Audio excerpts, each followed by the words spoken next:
Shalom, selamat hari Minggu, selamat beribadah untuk Bapak, Ibu, Saudara sekalian. Kiranya sukacita dan damai sejahtera dari Allah Bapa selalu menyertai Bapak, Ibu, Saudara. Sehat selalu, sukses selalu, bahagia selalu, Tuhan memberkati. Marilah sebelum kita beribadah, kita bersaat teduh sejenak.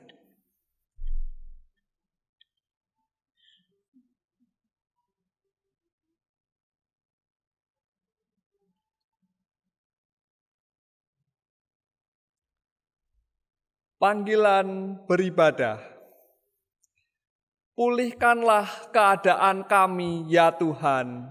Kembalikanlah kami ke dalam dekapan-Mu. Saat Tuhan memulihkan, kita kan seperti orang-orang yang bermimpi. Mulut kita akan penuh dengan tawa, dan lidah kita dengan sorak-sorai.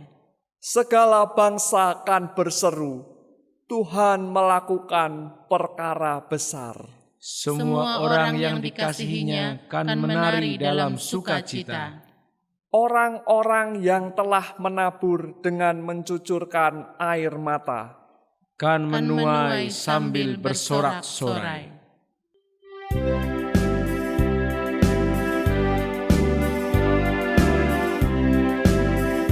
Ucap syukur pada Tuhan karena kita diselamatkan oleh-Nya.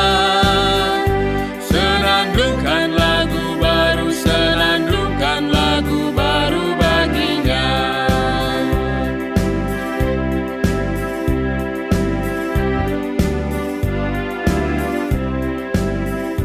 Nyanyikanlah dengan riang karena kasih setia-Nya, nyanyilah.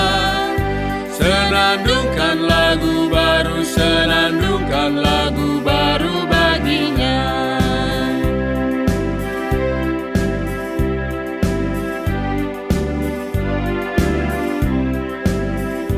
Muliakan nama Tuhan karena kuasa-Nya abadi, muliakan. Senandungkan lagu baru, senandungkan lagu baru bagi-Nya. Saudaraku, ibadah Advent ini kita awali dengan keyakinan bahwa Bapa Sang Pencipta, Yesus Sang Penebus, dan Roh Kudus Sang Penolong menyertai dan memimpin kita. Amin.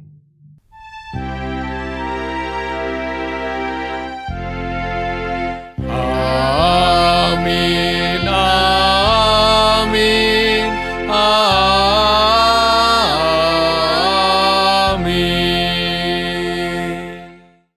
Lilin Advent yang ketiga menyimbolkan sukacita.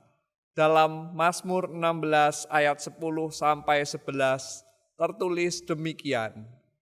Sebab Engkau tidak menyerahkan aku ke dunia orang mati, dan tidak membiarkan orang kudus-Mu melihat kebinasaan. Engkau memberitahukan kepadaku jalan kehidupan. Di hadapan-Mu ada sukacita berlimpah-limpah. Di tangan kanan-Mu ada nikmat senantiasa. Karena itu, marilah dengan sukacita kita siap untuk menyambut kehadiran Allah yang adalah sumber sukacita. Bapak, Ibu, Saudara, marilah kita berdoa. Bapa, kami datang ke hadirat-Mu. Kami mengucapkan syukur atas hari ini, atas segala berkat dan perlindungan daripada-Mu. Terima kasih Bapa, sudah memberikan kami yang terbaik di antara yang paling baik dalam segala hal. Kami bersyukur Bapa, kami masih diberi kesempatan untuk beribadah dalam minggu ini Bapa. Kami masih diberikan kesehatan, semua hanyalah perlindungan daripada-Mu. Kami juga memohon ampun atas segala dosa dan kesalahan kami Bapa. Seringkali tanpa disengaja kami menyakiti perasaan sesama kami. Ampunilah kami Bapa, dan ajarilah kami untuk selalu mengampuni orang yang bersalah kepada kami, seperti hati Bapa yang selalu mengampuni dan mengasihi tiada pamrih. Inilah doa dan permohonan kami Bapa, di dalam nama Tuhan Yesus kami berdoa. Amin.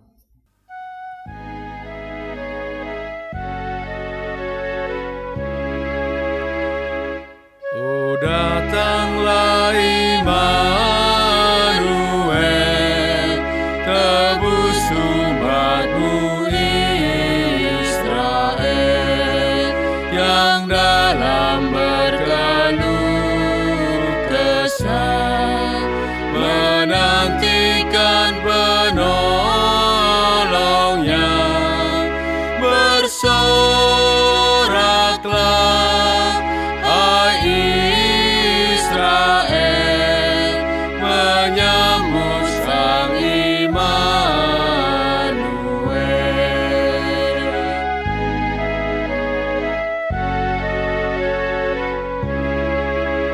Oh, datang tunas Isai, patahkan belenggu pedih, dan umat-Mu lepaskanlah dari lembah sengsaranya. Bersoraklah, hai Israel, menyambut Sang Immanuel.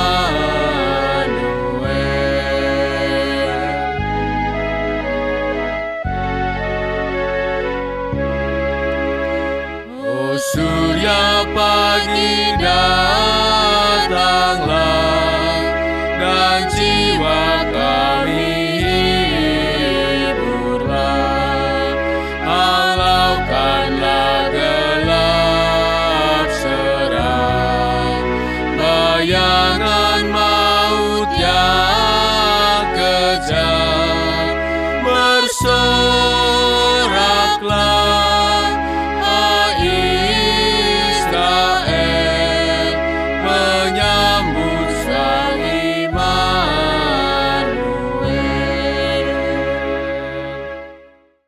Saudara, marilah kita berdoa sebelum kita bersama merenungkan firman Tuhan. Mari kita berdoa.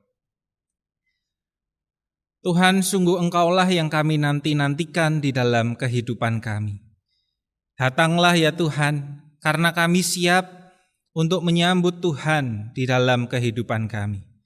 Sebagaimana kesiapan kami juga siap untuk mendengarkan firman-Mu, membaca firman-Mu, merenungkan firman-Mu, supaya melaluinya kami boleh didekatkan dengan Tuhan, dan hidup kami boleh berpadanan dengan apa yang menjadi kehendak Tuhan. Mari Roh Kudus bekerjalah membuka mata hati dan pikiran kami, supaya kami dapat menangkap apa yang Tuhan hendak sampaikan kepada kami. Terima kasih, di dalam nama Tuhan kami Yesus Kristus kami berdoa. Amin. Saudaraku, marilah kita membuka firman Tuhan yang diambil dari Yohanes yang pertama, ayatnya yang ke-6 sampai yang ke-8, kemudian dilanjutkan ayat 19 sampai 28.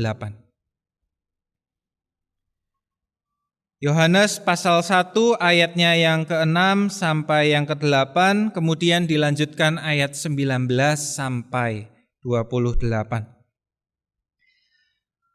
Datanglah seorang yang diutus Allah, namanya Yohanes.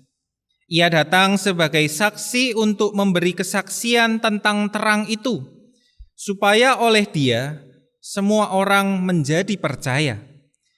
Ia bukan terang itu, tetapi ia harus memberi kesaksian tentang terang itu. Dan inilah kesaksian Yohanes ketika orang Yahudi dari Yerusalem mengutus beberapa imam dan orang-orang Lewi kepadanya untuk menanyakan dia, "Siapakah engkau?" Ia mengaku dan tidak berdusta, katanya, "Aku bukan Mesias." Lalu mereka bertanya kepadanya, "Kalau begitu siapakah engkau?" "Elia." Dan ia menjawab, "Bukan." "Engkaukah nabi yang akan datang?" Dan ia menjawab, "Bukan." Maka kata mereka kepadanya, "Siapakah engkau? Sebab kami harus memberi jawab kepada mereka yang mengutus kami. Apakah katamu tentang dirimu sendiri?" Jawabnya, "Akulah suara orang yang berseru-seru di padang gurun. Luruskanlah jalan Tuhan, seperti yang telah dikatakan Nabi Yesaya." Dan di antara orang-orang yang diutus itu ada beberapa orang Farisi. Mereka bertanya kepadanya, katanya, "Mengapakah engkau membaptis, jikalau engkau bukan Mesias, bukan Elia, dan bukan Nabi yang akan datang?" Yohanes menjawab mereka, katanya, "Aku membaptis dengan air, tetapi di tengah-tengah kamu berdiri Dia yang tidak kamu kenal, yaitu Dia yang datang kemudian daripadaku. Membuka tali kasutnya pun aku tidak layak." Hal itu terjadi di Betania yang di seberang Sungai Yordan, di mana Yohanes membaptis. Sedemikian jauh pembacaan firman Tuhan. Yang berbahagia adalah setiap kita yang memelihara firman Tuhan di dalam hidupnya. Maranatha.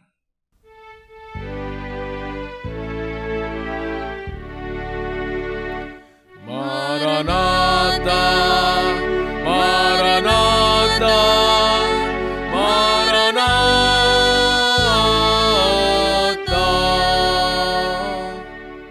Saudara-saudaraku, jika saya melipat jari-jari tangan saya, kemudian saya membentuk gestur menunjuk dengan tangan ini, kemana mata Anda akan mengikuti?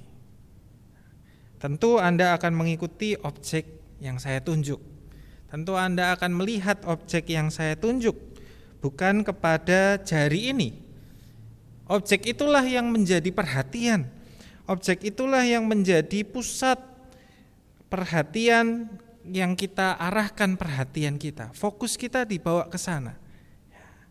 Karena itu saudara-saudara, menunjuk bukan soal mempenamerkan yang menunjuk, tetapi apa yang mau ditunjukkan. Ya. Seorang penunjuk bukanlah dia yang menjadi pusat perhatian, melainkan mengarahkan orang pada eksistensi atau objek yang lebih penting dari dirinya. Saudaraku, itulah gambaran Yohanes yang ditampilkan di dalam bacaan Advent kita. Yohanes bukanlah siapa-siapa. Yohanes hanyalah seorang penunjuk, atau di dalam bahasa Alkitab sebagai seorang saksi. Yohanes 1 ayat 7 mengatakan bahwa Yohanes ini menjadi saksi. Dia datang untuk memberi kesaksian tentang terang. Dia bukan terang itu, dia hanyalah memberi kesaksian soal terang itu. Dan kita melihat nuansa ini terasa kental di dalam Injil Yohanes. Ketika kita masuk ke dalam Yohanes, ketika berinteraksi dengan orang banyak, dia tidak menunjukkan siapa dirinya. Dia tidak ada membawa gelar apa-apa, tidak ada gelar yang disematkan pada dirinya. Di Injil-Injil lain berbeda ya, dikatakan dia Yohanes Pembaptis. Tetapi di sini dia hanya disebut sebagai Yohanes. Tidak dikisahkan juga bagaimana dia membaptiskan orang, bagaimana melalui baptisannya banyak orang bertobat dan berubah. Tidak ada. Tidak ada deskripsi tentang keunikan dirinya. Misal pakaiannya, makanannya yang unik, yang nyentrik, tidak ada sama sekali.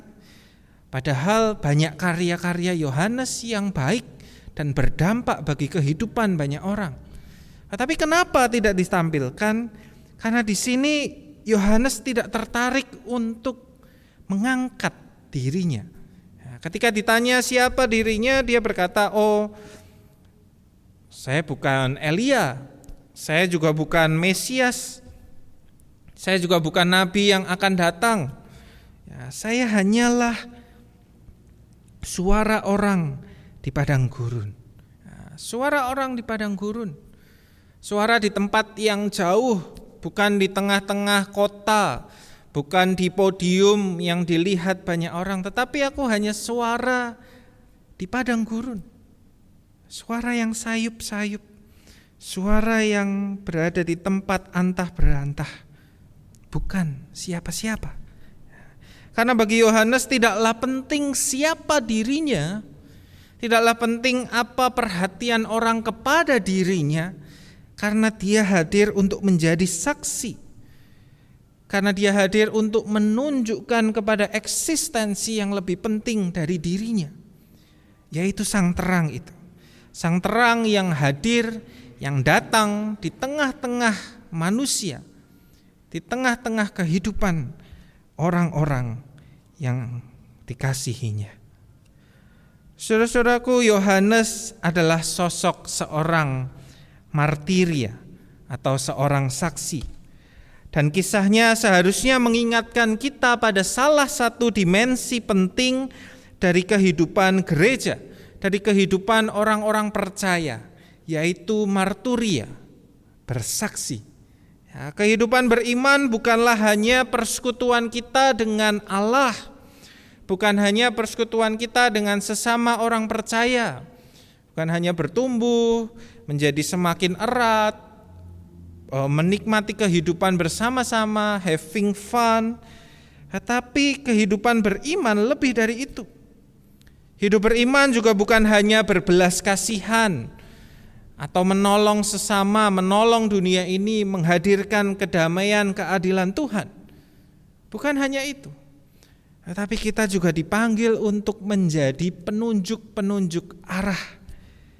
Kehidupan beriman berarti menjadi tangan-tangan yang terulur, menunjuk, supaya orang bisa datang mencapai terang itu, mencapai Tuhan melalui kita. Nah, saudara-saudara, mungkin di dalam hidup kita sudah bersaksi. Saya tidak tahu. Mungkin kita ada yang masih ragu-ragu untuk bagaimana saya harus bersaksi. Mungkin di antara kita ada yang sebenarnya sudah bersaksi, tapi kita kurang mengerti. Nah, hari ini di dalam bacaan kita dari kisah Yohanes ada 3 karakteristik menarik tentang bersaksi yang bisa kita renungkan bersama-sama. Yang pertama, saudara-saudara, bersaksi memiliki karakteristik publik. Artinya bersaksi dilakukan secara terbuka dan terang-terangan tanpa malu-malu. Ini baik dalam wujud perkataan ataupun di dalam wujud perbuatan-perbuatan kita. Tanpa malu-malu, tidak disembunyikan. Iman diwujudkan tidak hanya di gereja, di tempat yang aman dan nyaman, di tengah-tengah orang percaya, tetapi ditunjukkan di tengah-tengah keseharian kita di dunia. Ada orang yang malu-malu menunjukkan identitas dan nilai-nilai Kristennya di tengah lingkungan pertemanan ataupun pekerjaannya. Nah, ini saksi yang buruk. Karena kita sesungguhnya ditantang untuk berani mempersaksikan iman kita secara terbuka. Nah, tentu tidak malu-malu dan tidak sembunyi-sembunyi bukan berarti kita sembarangan ngomong, gitu ya. Bukan berarti kita bersikap seenaknya, pamer soal iman kita. Bukan demikian, tetapi bahwa di dalam hidup ini ketika waktunya ada, ketika saatnya datang untuk kita berbicara atau kita menunjukkan sikap iman kita yang sesuai dengan iman keyakinan kita tentang sang terang itu, disitulah kita diminta untuk mempersaksikan. Disitulah kita diminta menjadi saksi-saksi Tuhan. Tantangannya tentu adalah kita berada di dalam kultur yang berbeda. Kita keyakinan iman kita minoritas di tengah-tengah mayoritas yang berbeda dari kita. Kita juga hadir di dalam sebuah budaya, di dalam sebuah kultur yang menekankan bahwa agama beriman itu sebuah keyakinan pribadi. Simpenlah, itu kan keyakinanmu pribadi. Jangan dibawa-bawa ke tempat umum. Ya, mungkin ini hadir dari ada banyak sikap iman, ada banyak orang dalam imannya yang memaksakan itu di tengah-tengah umum. Sehingga kultur kemudian bersikap berlawanan gitu ya, membuat sikap yang baru bahwa iman harus privat saja. Tapi bagi kita iman harus dipersaksikan. Iman harus ditunjukkan di tengah-tengah kehidupan kita, dalam nilai kita dan dalam perkataan-perkataan kita. Karena itu saudara-saudara, penting untuk kita memiliki karakteristik yang kedua, yaitu certainty atau kemantapan. Kemantapan atau keyakinan penuh pada apa yang sebenarnya kita mau beritakan, apa yang mau kita saksikan, apa yang mau kita sampaikan. Nah, kalau kita sendiri ragu, bukankah sulit untuk kita meyakinkan orang lain? Karena itu kita perlu bertumbuh di dalam pengetahuan dan juga pengalaman kita bersama dengan Tuhan. Tanpa itu kita tidak bisa bersaksi tentang Tuhan, tentang Sang Terang dan apa yang menjadi kehendak Sang Terang itu. Saudara-saudara, tantangan zaman kita adalah subjektivisme. Ketika orang merasa, orang berpandangan, itu kan pendapatmu, itu kan sudut pandangmu. Seakan-akan karena perspektif yang terbatas itu kita tidak bisa berbicara. Nah, saudara-saudara, memang kita harus menyadari bahwa perspektif kita terbatas. Kita tidak mengerti sepenuhnya seluruh misteri Allah. Tetapi kesadaran akan keterbatasan kita, kesadaran akan ketidaksempurnaan perspektif kita tidak seharusnya membuat kita menjadi orang-orang yang tidak yakin. Keterbatasan perspektif kita seharusnya tidak membuat kita menjadi enggan untuk bersaksi. Kenapa? Karena di situ pun kita juga menunjukkan apa yang sebenarnya kita yakini, apa yang kita percayai. Nah, kita perlu punya sikap, kalau saya suka menyebutnya sikap yakin tapi tidak yakin. Nah, apa itu yakin tapi tidak yakin?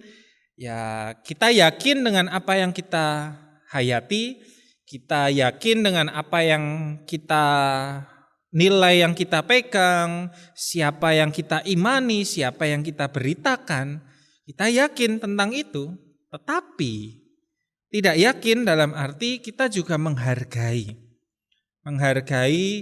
perspektif orang lain, menghargai nilai-nilai atau keyakinan yang dipegang oleh orang lain.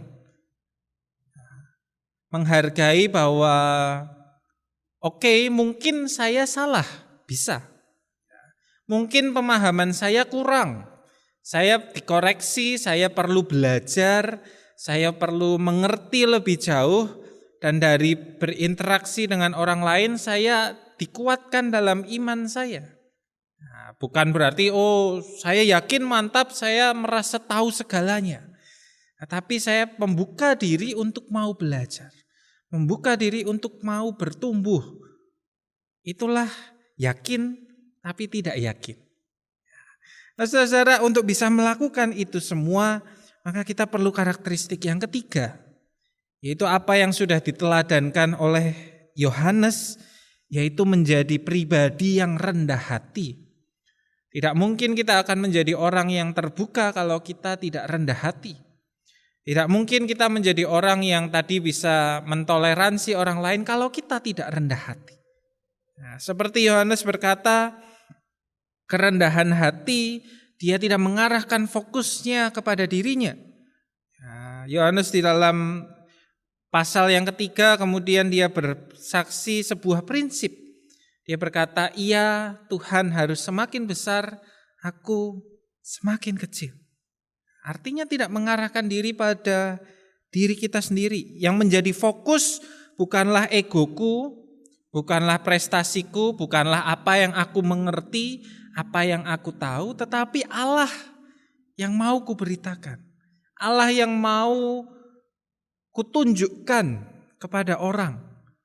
Dan bagaimana Allah itu mau bekerja, bagaimana Allah itu hadir di dalam kehidupan semua orang. Nah, itulah yang seharusnya menjadi fokus. Dan ketika itu yang menjadi fokus, maka kerendahan hati itu yang bekerja di dalam kita. Kerendahan hati ini menolong kita juga memahami bahwa sebenarnya bersaksi itu bukan karya kita kok. Bersaksi itu sebenarnya kuasa Allah yang bekerja melalui kita, ya. Bekerja melalui saya, ya. Bekerja melalui perkataan perbuatan saya, ya. Tetapi itu kuasa Allah yang hadir. Karya Allah yang memampukan orang menjadi percaya, memampukan orang mendengarkan kita, memampukan kita berbicara dengan berani, bersikap dengan berani di dalam hidup, semuanya kuasa dan karya Allah.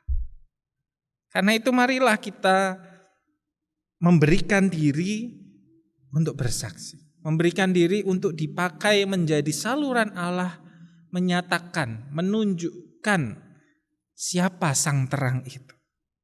Saya mau menutup dengan sebuah kutipan dari seorang pendeta di Skotlandia di abad yang ke-19.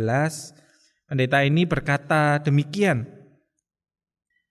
Menurut dia, orang Kristen ya, orang percaya adalah orang yang memudahkan orang lain untuk percaya kepada Allah. Saya ulang sekali lagi ya. Orang Kristen adalah orang yang memudahkan orang lain untuk percaya kepada Allah. Jadi kehadiran kita ini seharusnya membuat orang ketika melihat kita, ketika berinteraksi dengan kita, oh dia jadi mudah untuk melihat Allah. Oh dia jadi mudah untuk mengalami siapa itu Allah. Pertanyaannya, saat orang hidup bersama kita, apakah dia menjadi mudah melihat Allah? Atau justru dia menjadi sukar dan kesulitan mengenal siapa Allah? Kiranya itu yang menjadi perenungan kita bersama. Selamat menjadi saksi Tuhan, selamat menjadi saksi terang Tuhan memberkati kita. Amin. Mari kita mengambil saat teduh sejenak.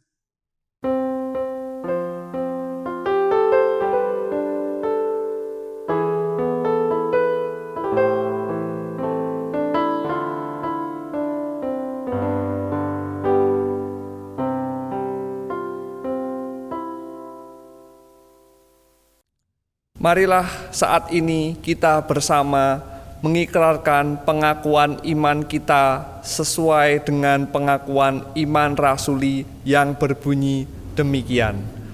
Aku percaya kepada Allah, Bapa yang Maha Kuasa, Khalik langit dan bumi, dan kepada Yesus Kristus, Anaknya yang tunggal Tuhan kita, yang dikandung dari Roh Kudus, lahir dari anak darah Maria, yang menderita sengsara di bawah pemerintahan Pontius Pilatus, disalibkan, mati dan dikuburkan, turun ke dalam kerajaan maut. Pada hari yang ketiga, bangkit pula dari antara orang mati, naik ke sorga, duduk di sebelah kanan Allah, Bapa yang Maha Kuasa. Dan dari sana ia akan datang untuk menghakimi orang yang hidup dan yang mati.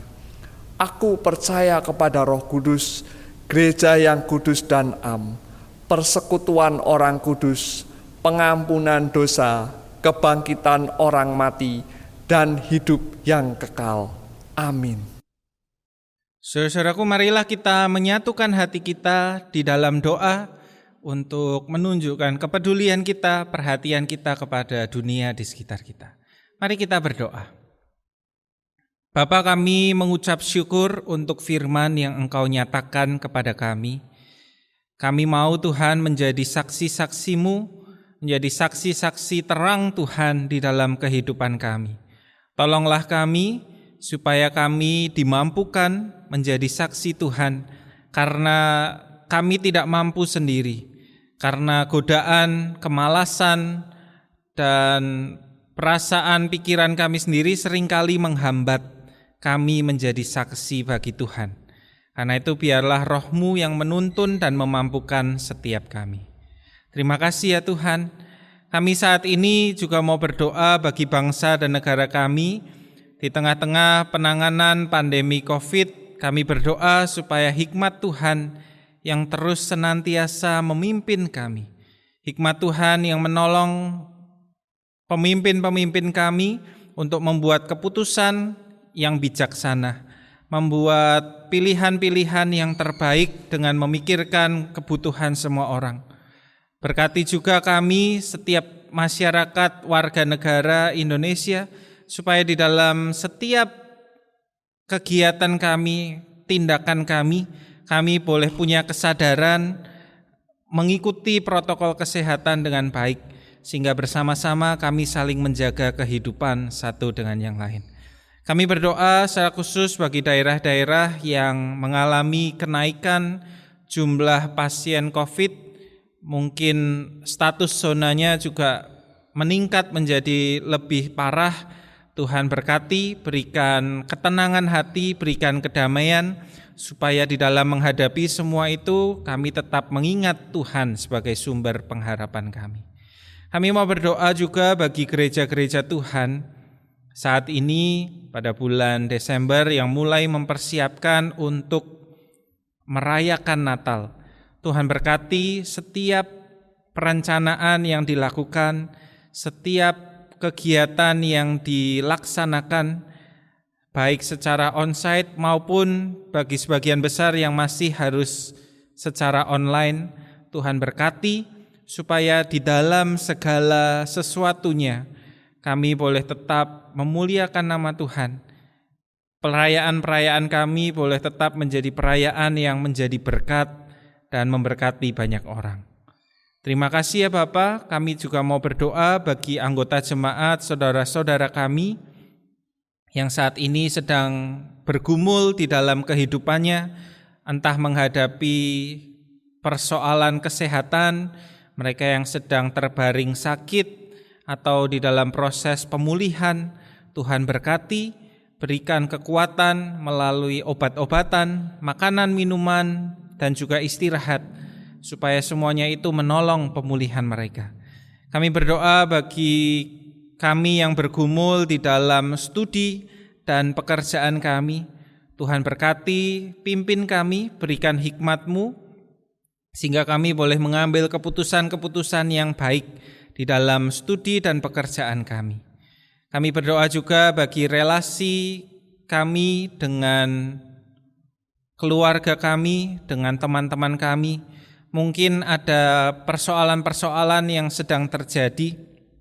Kami mohon cinta kasih Tuhan yang menuntun langkah setiap kami, sehingga ketika kami berinteraksi, ketika kami bertindak, kami mengutamakan cinta kasih. Terima kasih ya Bapa. Inilah doa-doa syafaat kami. Kami mau serahkan di dalam satu nama Tuhan Yesus Kristus yang telah mengajar kami berdoa.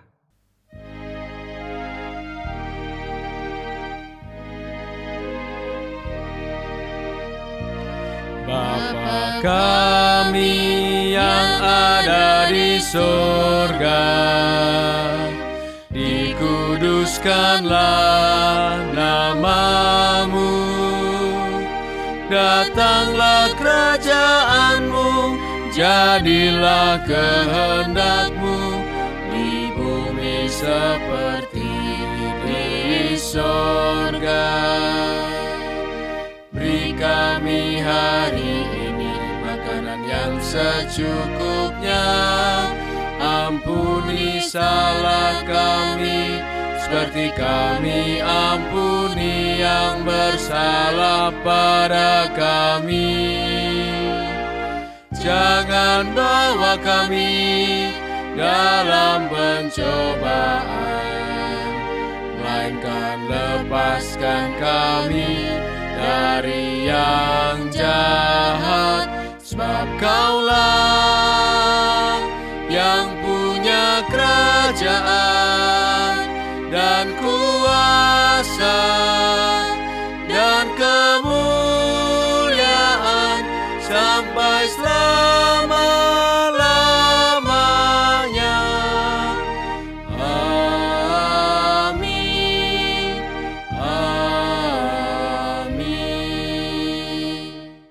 Mari kita menyatakan ungkapan syukur dan pemberian diri kita melalui pengumpulan persembahan. Nats persembahan diambil dari 1 Tawarik 29 ayat 9a. Bangsa itu bersukacita karena kerelaan mereka masing-masing. Sebab dengan tulus hati mereka memberikan persembahan sukarela kepada Tuhan. Pengumpulan persembahan di rumah memakai kantong atau amplop masing-masing atau dapat ditransfer ke rekening GKI Banjarnegara. Marilah kita berdoa.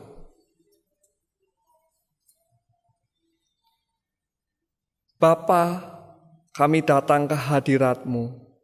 Kami mengucapkan syukur atas hari ini, atas segala berkat dan perlindungan daripada-Mu. Dan inilah persembahan kami, Bapa.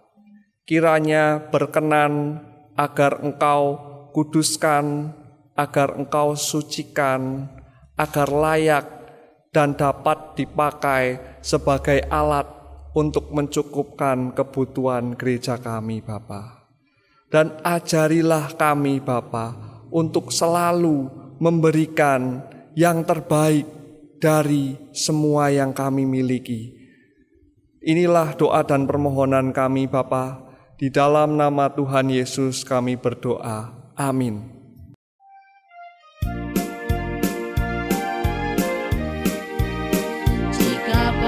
Aku ditanyakan apa akan ku beritakan pada dunia yang penuh penderitaan.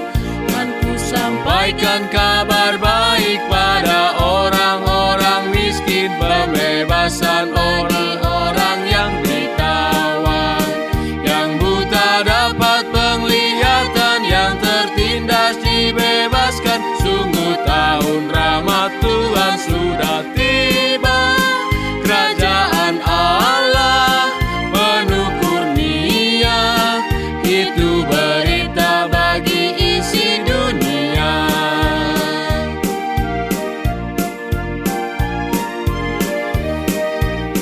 Jika padaku ditanyakan apa akan ku sampaikan pada dunia yang penuh dengan cobaan. Aku bersaksi dengan kata tapi juga dengan karya, menyampaikan kasih Allah yang sejati. Telah tersedia bagi kita pengampunan dan anugerah keselamatan dalam Kristus Puteranya.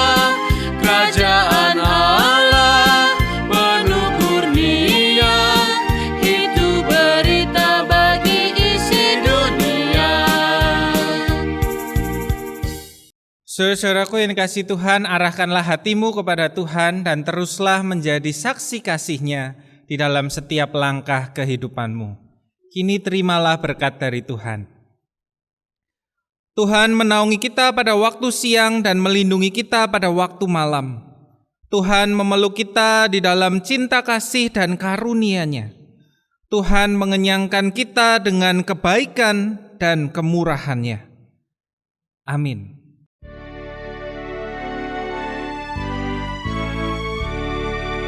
Maranatha,